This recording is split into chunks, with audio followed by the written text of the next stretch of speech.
दोस्तों आरबीआई ने HDFC bank पर 1 करोड़ रुपए का जुर्माना लगाया है। क्यों लगाया है? इसकी सबसे बड़ी वजह है रिकवरी एजेंट द्वारा ग्राहक को धमकी देना और उसके साथ बदतमीजी करना। और जब ये मामला सुर्खियों में आया तो आरबीआई ने इसकी जांच की और पाया कि रिकवरी एजेंट द्वारा आरबीआई द्वारा जारी नियमों का पालन नहीं किया गया। रिकवरी एजेंट द्वारा ग्राहक को निर्धारित समय से पहले और उसके बाद कांटेक्ट किया गया। यानी अगर आपको किसी से लोन का पैसा वसूल करना है तो आप उसे शाम 7 बजे के बाद और सुबह 7 बजे से पहले फ़ोन नहीं कर सकते, जिसकी वजह से एचडीएफसी बैंक पर 1 करोड़ रुपए का जुर्माना लगाया गया। क्योंकि लोन न चुकाने पर रिकवरी एजेंट द्वारा परेशान किए जाने की काफ़ी कंप्लेन मिलती है।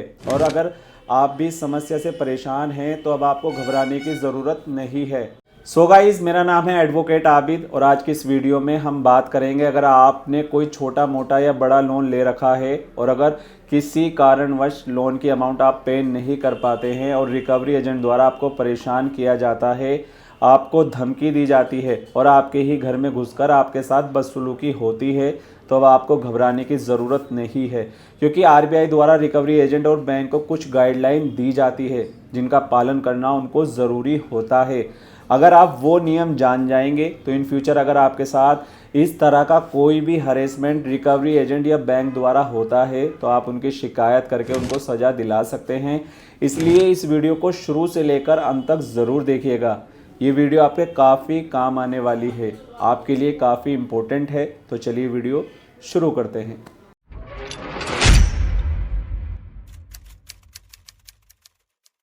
देखिए, किसी न किसी के जीवन में एक ऐसा समय आता है जिसमें उसे पैसों की ज़रूरत होती है और जिसकी वजह से वो लोन ले लेते हैं। लेकिन कभी कभी ऐसी कंडीशन बन जाती है कि वो उस लोन की ईएमआई को टाइम टू टाइम नहीं भर पाते, यानी वो डिफ़ॉल्टर की कैटेगरी में आ जाता है, जिसके बाद रिकवरी एजेंट और बैंक द्वारा उसका हरेसमेंट किया जाता है।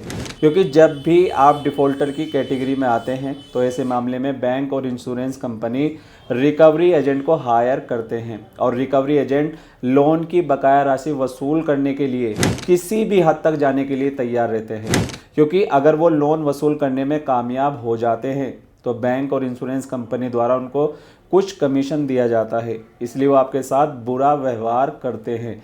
लेकिन अब अगर आपके साथ इस तरह का बुरा व्यवहार होता है तो मैं आज आपको आरबीआई द्वारा जारी कुछ निर्देश जो आरबीआई द्वारा दिए गए हैं जिनका पालन करना उनको ज़रूरी है। रिकवरी एजेंट द्वारा कुछ हरकतें इस तरह की जाती है कि वो बार बार आपको कॉल करते हैं, धमकी देते हैं, आपके साथ गाली गलौज करते हैं, आपको अश्लील मैसेज भेजते हैं, आपके ऑफिस पहुंचकर आपके बॉस को बता देते हैं कि आपने लोन नहीं भरा और आपके परिवार और आपके दोस्तों को तंग करते हैं, कानूनी कार्रवाई करने की या फिर गिरफ्तारी करने की धमकी देते हैं, आपके घर या ऑफिस पर आते हैं और दूसरों के सामने आपको धमकी देते हैं, शर्मिंदा करते हैं। और कुछ ऐसे होते हैं जो सोशल मीडिया पर गलत शब्दों का इस्तेमाल करते हैं, आपके घर में घुसकर बदतमीजी करते हैं, आपका सामान उठाने की कोशिश करते हैं, आपके घर को बेचने के लिए आपको मजबूर करते हैं।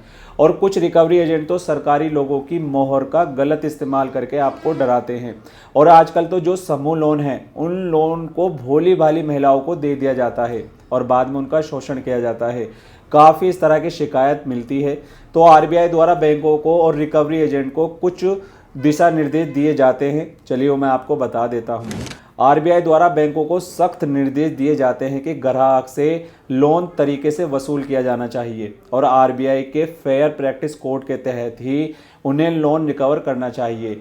आरबीआई द्वारा बैंकों को ये कहा जाता है कि वो किसी भी तरह से ग्राहक का शोषण नहीं कर सकते, चाहे वो मौखिक हो या शारीरिक हो या किसी तरह की धमकी हो। आरबीआई द्वारा बैंकों को ये भी निर्देश दिए जाते हैं कि लोन रिकवरी के समय तीसरे पक्ष को लोन की जानकारी देने की तब तक ज़रूरत नहीं है जब तक कानूनी रूप से इसकी ज़रूरत नहीं पड़ती। ग्राहक की प्राइवेसी की सुरक्षा करना बैंकों की जिम्मेदारी है। अगर ग्राहक लोन देने में डिफ़ॉल्ट स्थिति में आ जाता है तो ग्राहक को पहले नोटिस ऑफ डिफ़ॉल्ट भेजना चाहिए और इसमें डिफ़ॉल्ट की पूरी डिटेल जैसे कि कितना बकाया है और डिफ़ॉल्ट की स्थिति में ग्राहक को क्या कदम उठाना चाहिए, इसके साथ ही ग्राहक को लोन अकाउंट स्टेटमेंट भी दिया जाना चाहिए। और अगर बैंक लोन रिकवरी एजेंट का सहारा लेते हैं तो ध्यान रखना होगा कि एजेंट आरबीआई की आचार संहिता के तहत अपना काम करे। इन एजेंट के पास आईडी कार्ड, ऑथोराइज लेटर और बैंक की ओर से जारी किए गए नोटिस की कॉपी होनी चाहिए। आरबीआई के नियमों के तहत ये एजेंट ग्राहकों को किसी भी तरह से शोषण नहीं कर सकते। अब हम बात करते हैं रिकवरी एजेंट के लिए आरबीआई के क्या निर्देश हैं। रिकवरी एजेंट को तभी हायर करना चाहिए जब उनका वेरिफिकेशन हो। बैंकों की ओर से ग्राहक को रिकवरी एजेंट और उसकी एजेंसी की जानकारी देनी चाहिए। बैंकों की ओर से रिकवरी एजेंट को दिए गए नोटिस और ऑथोराइज लेटर में रिकवरी एजेंट के नंबर होने चाहिए और जो भी कॉल पर बातचीत होती है वो उनकी रिकॉर्ड होनी चाहिए। और अगर ग्राहक की ओर से रिकवरी प्रोसेस को लेकर कोई शिकायत होती है तो बैंकों के पास समाधान के लिए एक प्लेटफॉर्म होना चाहिए। और अगर रिकवरी एजेंट से ग्राहक आईडी दिखाने को मांगता है, अगर वो ऐसा नहीं करते हैं तो ग्राहक इसकी शिकायत आरबीआई को कर सकता है। रिकवरी एजेंट द्वारा ग्राहक को घर के किसी भी व्यक्ति के सामने, ना ही तीसरे व्यक्ति के सामने ग्राहक को शर्मिंदा किया जाए। रिकवरी एजेंट द्वारा लोन रिकवर करने के लिए ग्राहक को सुबह 7 बजे से पहले और शाम 7 बजे के बाद कॉल नहीं किया जाना चाहिए। अगर इस तरह का कार्य रिकवरी एजेंट द्वारा किया जाता है तो ठीक है, अगर इस तरह का कार्य रिकवरी एजेंट द्वारा नहीं किया जाता तो आप इसकी शिकायत पुलिस के पास दर्ज करा सकते हैं। और अगर पुलिस इस पर कार्रवाई नहीं करती है तो इसकी शिकायत आप मजिस्ट्रेट के पास जाकर के सेक्शन 175(3) BNSS में दर्ज करा सकते हैं। यानी भारतीय नागरिक सुरक्षा संहिता में जो सेक्शन है 175(3) उसमें आप उसकी शिकायत दर्ज करा सकते हैं। अगर पुलिस की ओर से आपको मदद नहीं मिलती है तो आप सिविल कोर्ट में जा सकते हैं। कोर्ट या तो रिकवरी एजेंट पर लगाम लगा सकता है या फिर कोई ऐसा हल निकाल सकता है कि दोनों पक्षों के लिए फ़ायदेमंद हो। और आखिरी मौका आपके पास रिजर्व बैंक जाने का होता है, जहां पर आप रिकवरी एजेंट पर कार्रवाई करके उस पर बैन लगवा सकते हैं।